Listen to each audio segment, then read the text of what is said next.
Subscribe பண்ணு. Hello everyone, இன்றைக்கான topic என்ன அப்படின்னா விலங்குலகம். விலங்குகளை பற்றி எல்லாத்தையுமே பொதுவாக தெரியும். நம்ம நிறையா விலங்குகளை வந்து பார்த்துருப்போம். காடுகள்லையாக இருக்கட்டும், மலைகள்லையாக இருக்கட்டும், பாலைவனத்துலையாக இருக்கட்டும், ஏரி, ஆறுகள், வயல்வெளிகள் எல்லாத்துலேயுமே வந்து என்ன பண்ணியிருப்போம் அப்படின்னா விலங்குகள் எல்லாத்தையுமே பார்த்துருப்போம். அந்த விலங்குகள் இருக்கிற இதில் வந்து காற்றாக இருக்கட்டும், நீராக இருக்கட்டும், மண், தாவரம் எல்லாமே வந்து கொஞ்சம் டோட்டலாக டிஃப்ரெண்ட்டாக இருக்கும். இதோட வாழிடம் எப்படி இருக்கும் அப்படின்னா யானை, மீன் எல்லாத்துக்குமே வந்து நீர் தான் அதோட வாழிடமாக வந்து இருக்கும். அது மட்டும் இல்லாமல் இந்த உயிரினங்களை பொறுத்த வரைக்கும் என்ன அப்படின்னா உயிரினங்களில் வந்து ஒரு செல் உயிரி அப்படின்னு சொல்லிட்டும் பல செல் உயிரி அப்படின்னு சொல்லிட்டும் இருக்குது. டூ டைப்பில் வந்து ஒரு செல் உயிரி, பல செல் உயிரி அப்படின்னா ஒரே ஒரு செல்லால் ஆனவை வந்து ஒரு செல் உயிரின்னு சொல்லுவாங்க. பல செல்களால் ஆனவை வந்து பல செல் உயிரி அப்படின்னு சொல்லுவாங்க. ஒரு செல் உயிரி அப்படின்னா வந்து அதுக்கு நல்ல எக்ஸாம்பிள் என்ன சொல்கிறாங்க அப்படின்னா அமீபா தான் வந்து ஒரு செல் உயிரிக்கு வந்து நல்ல ஒரு எக்ஸாம்பிளாக வந்து இது பண்ணுறாங்க. இந்த அமீபா வந்து என்ன அப்படின்னா ரொம்ப மிகச்சிறிய உயிரினம், ஒரு செல்ல ஆனால் வந்து மிகச்சிறிய உயிரினம் அப்படின்னா அது என்ன அப்படின்னா தான் இது வந்து வெறுங்கண்ணாலவே பார்க்க முடியாது. இது வந்து நுண்ணோக்கி வச்சு மட்டும் பார்த்தா மட்டும்தான் வந்து என்ன பார்க்க முடியும், அதை வந்து நம்ம வந்து பார்க்க முடியும். இது வந்து நீரில் தான் வந்து அதிகமாக வந்து இருக்கும். இது வந்து ஃபுல் அண்ட் ஃபுல் இதோட இது வந்து என்ன ஃபங்க்ஷன்ஸ் என்ன அப்படின்னா குட்டையாக இருக்கும். அதை மைக்ரோஸ்கோப்பில் மட்டும்தான் பார்க்க முடியும். இது வந்து ஒரு செல் உயிரி. அது அப்படின்னா அதோட எக்ஸாம்பிள் என்ன அப்படின்னா அமீபாவை தான் ஒரு செல் உயிரிக்கு வந்து எக்ஸாம்பிளாக வந்து சொல்கிறாங்க. இந்த அமீபாவை பொறுத்த வரைக்கும் என்ன அப்படின்னா உணவு செரித்தல், இடப்பெயர்ச்சி, சுவாசித்தல், இனப்பெருக்கம், இந்த 4 செயல்பாடு வந்து ஒரே ஒரு செல்லில் மட்டும் நடைபெறுது. அந்த ஒரு செல் எது அப்படின்னா அமீபா தான். இந்த அமீபா வந்து ஃபுல் அண்ட் ஃபுல் நீரில் வந்து அதோட உணவு துகள்கள் எல்லாத்தையுமே விழுங்கி அதோட உணவு குமிழ் எல்லாத்தையுமே வந்து செரிக்கிறதுக்கான இதுவும் சுவாசித்தலும் வந்து இதில் நடைபெறுது அப்படின்னு சொல்கிறாங்க. இந்த அமீபாவில் வந்து போலிக்கால்கள் இருக்குது, உணவுக்குழி இருக்குது, அதோட அகப்பிளாசம் இருக்குது, செல் செவ் இருக்குது, சுருங்கும் நுண்குமிழ்கள் கூட இருக்குது. இதில் வந்து நம்ம பார்த்தா அந்த ஸ்ட்ரக்சரில் பார்த்தா வந்து நம்மளுக்கு விசிபிளாக தெரியும். அந்த ஒரு சில இதிலே உயிரினங்களை வந்து அடுத்து வந்து பேராமீசியம் அப்படின்னா என்ன அப்படின்னா பேராமீசியம் என்பது நீரில் வந்து இருக்கக்கூடியது தான் வந்து பேராமீசியம். யூக்ளினா அடுத்து வந்து இதுவும் ஒரு செல் உயிர் தான். ஒரு செல் உயிருக்கு வந்து எடுத்துக்காட்டு என்ன அப்படின்னா அமீபா, பேராமீசியம், யூக்ளினா, இது 3 மட்டும்தான்.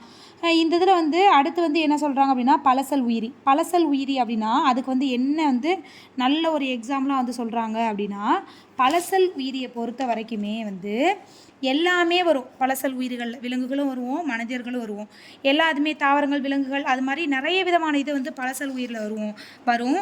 பலசல் உயிரி அப்படிங்கும்போது என்ன அப்படின்னா இந்த பலசல் உயிர்கள் வந்து நம்ம சுற்றியுள்ள விலங்குகளை பொறுத்த வரைக்கும் பலசல் உயிரினங்கள் அப்படின்னு சொல்கிறாங்க.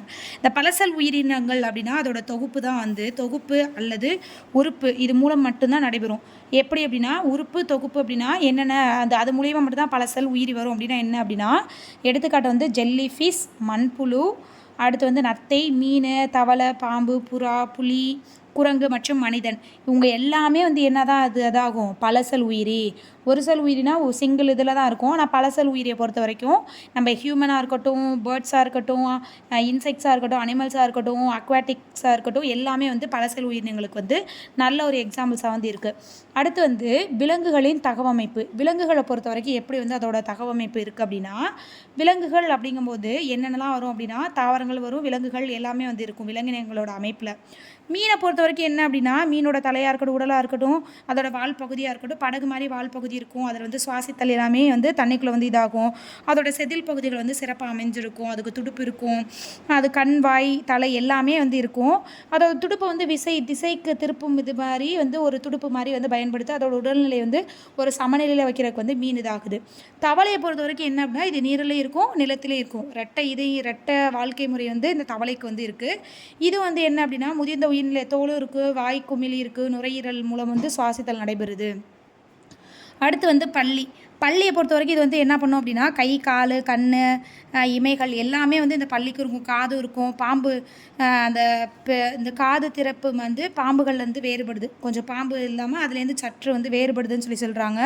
இதுக்கு வந்து கை, கால், உடம்பு இது இருந்தாலுமே வந்து இதை வந்து சுவரோட ஒட்டி கொண்டிருக்க தன்மை தான் வந்து இந்த பல்லிக்கு இருக்கும். பல்லி வந்து என்ன அப்படின்னா கொசு, கரப்பாம்பூச்சி இது எல்லாத்தையுமே பிடிச்சிக்கிட்டு சாப்பிடக்கூடியது தான் வந்து பல்லி. இந்த பல்லியை பொறுத்த வரைக்கும் இதோடைய நீச்சி பகுதி வந்து எப்படி இருக்குன்னா இரையை இழுத்து பிடிக்கிற அளவுக்கு வந்து இதோட நீட்சி வந்து இருக்கும். இதில் வந்து நிறைய விதமான இதுவும் வந்து கால்களாக இருக்கட்டும், விலங்குகளாக இருக்கட்டும், டைனோசர்ஸை பொறுத்த வரைக்கும் அந்த பல்லிகளுக்கு வந்து அந்த டைனோசர்கள் கால் மாதிரி வந்து அதோட இது வந்து ஜவ்வு பகுதி வந்து நீர்த்து இருக்கிற மாதிரி இருக்கும் அப்படின்னு சொல்கிறாங்க.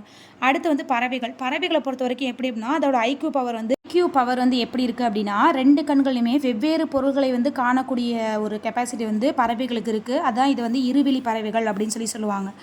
அடுத்து வந்து ஒட்டகத்தை பொறுத்த வரைக்கும் இது வந்து குறைந்த நீர் இருந்தாலுமே அதோட அதிகப்படியான வெப்பநிலையில் வந்து என்ன வாழக்கூடிய வந்து சக்தி வந்து இந்த ஒட்டகத்துக்கு இருக்குது. இந்த ஒட்டகத்தை பொறுத்த வரைக்கும் நீர் அதோட அதிகப்படியான அளவு வந்து நீர் அருந்தும் அதோட உடல் பகுதியில் வந்து அதை சேமித்து வைக்கிற கெப்பாசிட்டி வந்து இந்த ஒட்டகத்துக்கு இருக்குது. பாலைவனத்தோட கப்பல் அப்படிங்கிறது யார் அப்படின்னா ஒட்டகம் தான். ஒட்டகம் வந்து மிகப்பெரிய கால்களையும் பெரிய மற்றும் தட்டையான கால் பகுதியை தான் வந்து இது வந்து அமைஞ்சிருக்கும் அப்படின்னு இது பண்ணுறாங்க.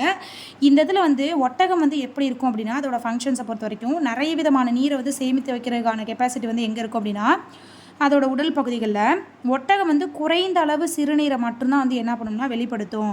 அதோட சாணம் வந்து வறண்டு காணப்படும் அப்படின்னு சொல்கிறாங்க. அதோட இதில் வந்து எப்படி அதோட உடல் பகுதியிலேருந்து வேர்வை வந்து வெளியேற்றாது. ஒட்டகம் பொறுத்த வரைக்கும் சிறிதளவு நீரை மட்டும்தான் இழக்குமா. பல நாட்களுக்கு வந்து நீர் அருந்தாலுமே வந்து அது என்ன பண்ணும் அப்படின்னா உயிர் வாழ்கிறதுக்கான கெப்பாசிட்டி வந்து இந்த ஒட்டகத்துக்கிட்ட இருக்குது. அது புழுதியாக இருந்தாலும் அதோட ரோமங்கள் வந்து அதோட கண்ணில் பட்டாலுமே அந்த புழுதி புகையிலேருந்து வந்து என்ன பண்ணுது அப்படின்னா கண்களை வந்து பாதுகாத்து வச்சுக்குது. அந்த புழுதி புயல் வந்து இருந்துச்சு அப்படின்னா அந்த புழுதி புயல் மூலம் வந்து ஏற்படக்கூடிய தூசிகள் வந்து உள்ளே போகாமல் இருக்கிறதுக்கு வந்து தடுத்து வைக்கக்கூடிய நாசி துவாரங்களும் வந்து என்னதில் தான் இருக்குது அப்படின்னா ஒட்டகம் வந்து நாசி துவாரங்கள் மூலிமா வந்து மூடிக்கு வச்சுக்குது. அதோட உடல் பகுதியில் வந்து எந்த ஒரு டஸ்ட்டும் உள்ளே போக முடியாத அளவுக்கு அப்படின்னு சொல்கிறாங்க. இதுதான் வந்து நம்மளோட விலங்குலகம். இந்த விலங்குலகம் வந்து நிறைய விதமான இதில் வந்து வேடந்தாங்கல்ல வச்சுருக்காங்க. பறவைகள் சரணாலயம் வந்து இது பண்ணியிருக்காங்க.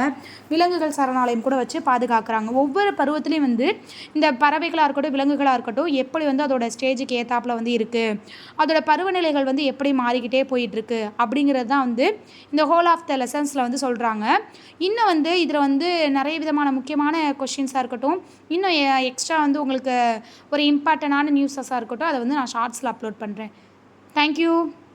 நான் சொல்கிற இன்ஃபர்மேஷன் பிடிச்சிருந்துச்சுன்னா என்னோடய சேனலை சப்ஸ்கிரைப் பண்ணுங்கள்.